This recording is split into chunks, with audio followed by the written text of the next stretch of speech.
Greetings everyone and welcome back to 365 Days of Prog. Today we're going to be reviewing B.L.U.E Night by Bruford, Levin, Upper Extremities. Hi, my name's Naomi. I'm an avid progressive rock fan, but I'm a long ways from knowing all the prog albums out there. But this year, I'm gonna give it a try. This is 365 Days of Prog.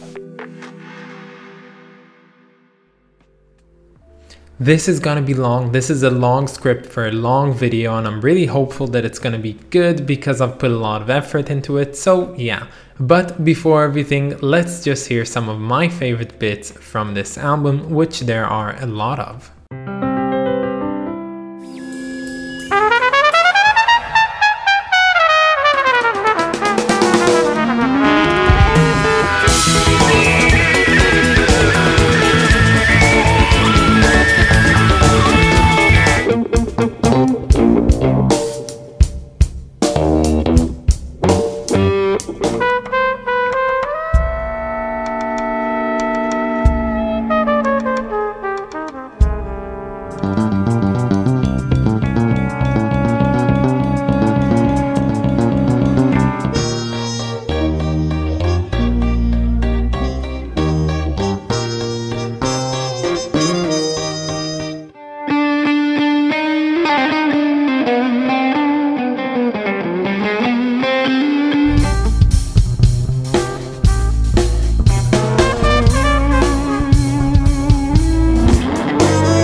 This is B.L.U.E Night. Now B.L.U.E is an acronym actually for the name of the band being Bruford, Levin, Upper Extremities.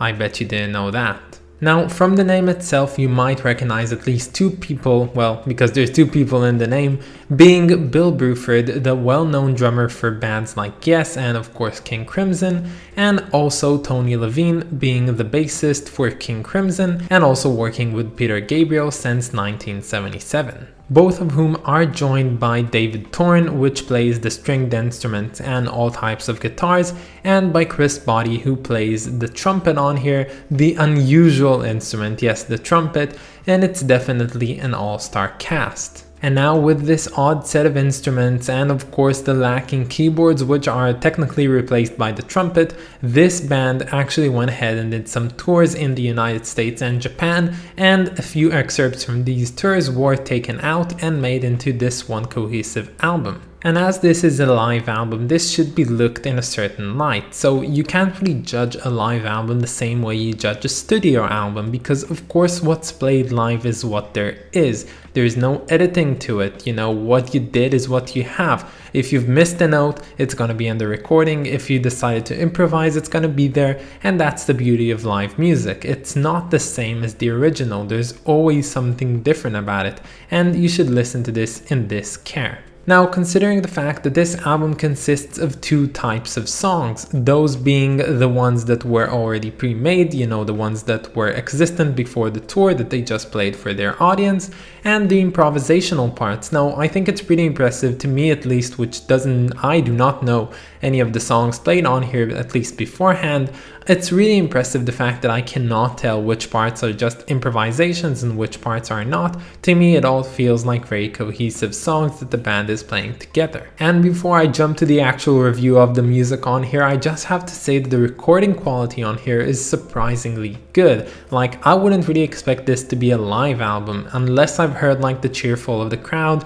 You know, I wouldn't know that this was recorded live because it's really so good and so professionally made. Now, as for the music of B.L.U.E Night, I believe this to be sort of a jazz rock fusion type of music. You mostly have this one beat going underlying everything. Of course, it's not a simple beat. It's not like, you know, the snare and the hi-hat and the bass drum. It's like more than that because it's Bill Bruford, for God's sake.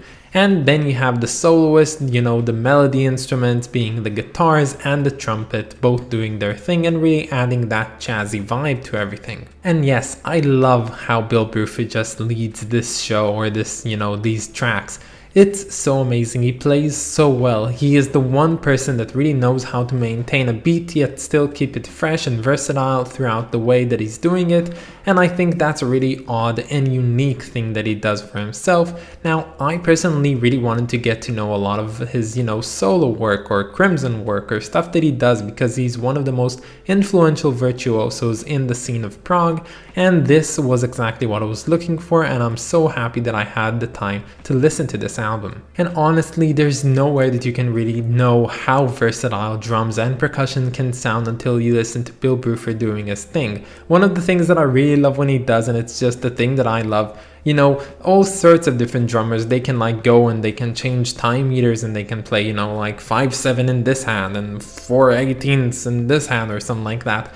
But I absolutely love it when Bruford just establishes this one beat that he has, and then when it's already substantiated, he just kind of, unsinks out of it and plays his own thing and then comes back.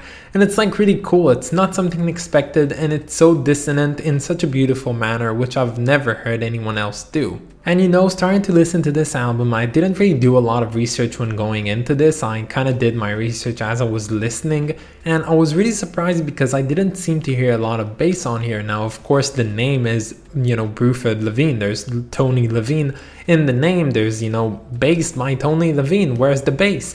And I was really surprised to not hear it, but then I realized when I did my research that he plays all sorts of different things on it. He of course plays his well-known Chapman stick on here. If you don't know what that is, it's a really odd instrument which he plays masterfully, probably one of the best players on the world in this instrument.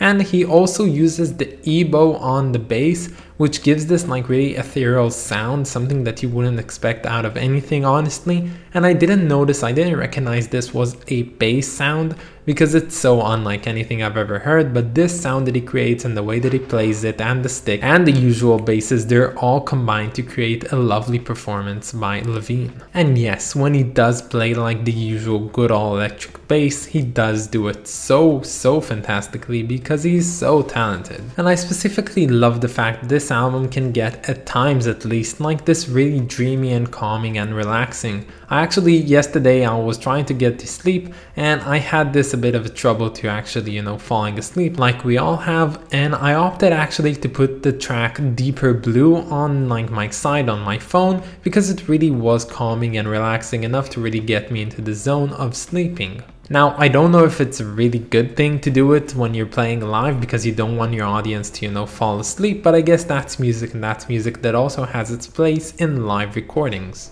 Now, there are a total of 15 or 16 tracks on this album, depends on how you look at it, and it was really hard to choose one that was my utmost favorite, but I think I went ahead and chose the one that felt right to me, and that was Cobalt Canyons. And I love the way that song opens up with the Islamic prayer being like remixed in some way and then adding the instruments on top of it. I love how this song, just floats up and down from being very harsh and rocky to being very mellow and jazzy. And I think that this play of sounds is really what makes it all that great. Now, before I end off this musical review, I want to address something that I thought about this album. So it's no surprise and no secret to anyone that two of main, King Crimson players are on this album, being Tony Levin and Bill Bruford. Now, they do have this really, late King Crimson sound on here. It really sounds like it. But as Robert Fripp, the leading founder of King Crimson, said, King Crimson is not a band and not really the amalgamation of the band members, it's mostly an idea of sound. And maybe I'm butchering how he said it, but that's the overall, premise of his things.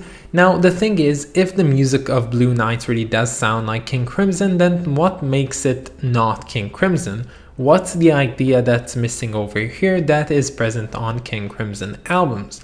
I don't know, it's just something that I thought about now thinking and listening to this album, but it's just a thought experiment. Now, listening to this entire album, I know that this is a show I would have loved to been to, I would have loved to seen them live, but there's of course one slight problem. This was recorded back in 1998 and I was not conceived until 1999, so it's kind of problematic, time paradoxes and things like that, you don't want to get into it. No, but honestly, this is a great album and it's not on Spotify, but it is on YouTube, and I think that it has like, an average of 50 views per video.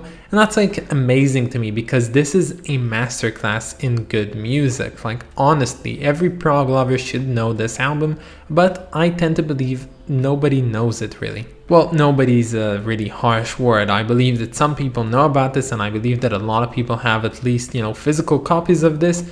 But when it comes to overall people who enjoy King Crimson and good jazz music, I don't think that most of them even know that this exists. And to whoever suggested this one to me, I'm so grateful. Like, this is a fantastic album. This is not a plain, live album doing the same recordings of already existing songs, listening to, yes, doing their Close to the Edge for, the 1000th time. No, it's not that. It's something really special, really unique, and I loved it very, very much. And although there's a lot more that can be said about this album, this script and this video are getting really, really long, and I think that's the time where we have to move to our next segment.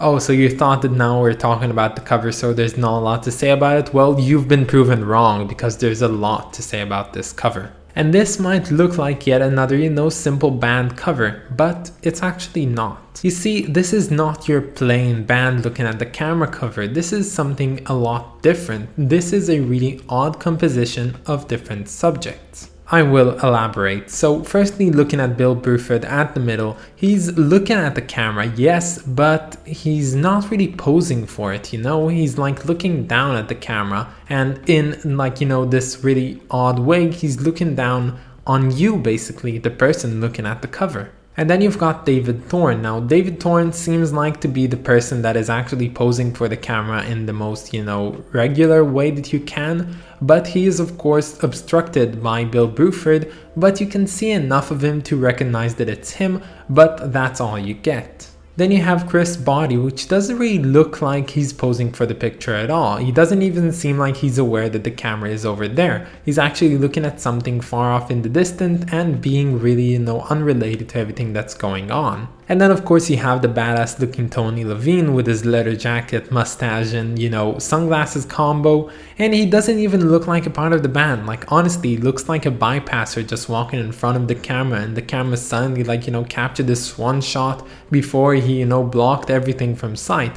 And this is a really odd composition. And it doesn't feel like something you can really create in this very, controlled manner. It feels like something very much alive, very much unexpected, that you capture one photo of it and the next photo is something completely different because, it's a moment captured in imagery. And combined with the blue filter above everything, this being Blue Night, it's really all that much more, tying everything up in this one neat package that is this cover. But when it comes to the rating of this album, this one receives a better than I expected 8 out of 10. I think it's very consistent. Most songs on here are really on an 8 level. Some have went down to maybe 7 or 6, but no higher and no lower than that. This is a pretty consistent album. But that's about it, guys. I hope that you enjoyed this video, and stay tuned for tomorrow because we're going to be listening to Mess by Sven Grunberg, prog or pro-gay, I don't know, rock group. But that's about it, guys. I hope that you enjoyed this video. Stay tuned for tomorrow. Have a wonderful day, and I'll catch you all tomorrow. Bye, guys.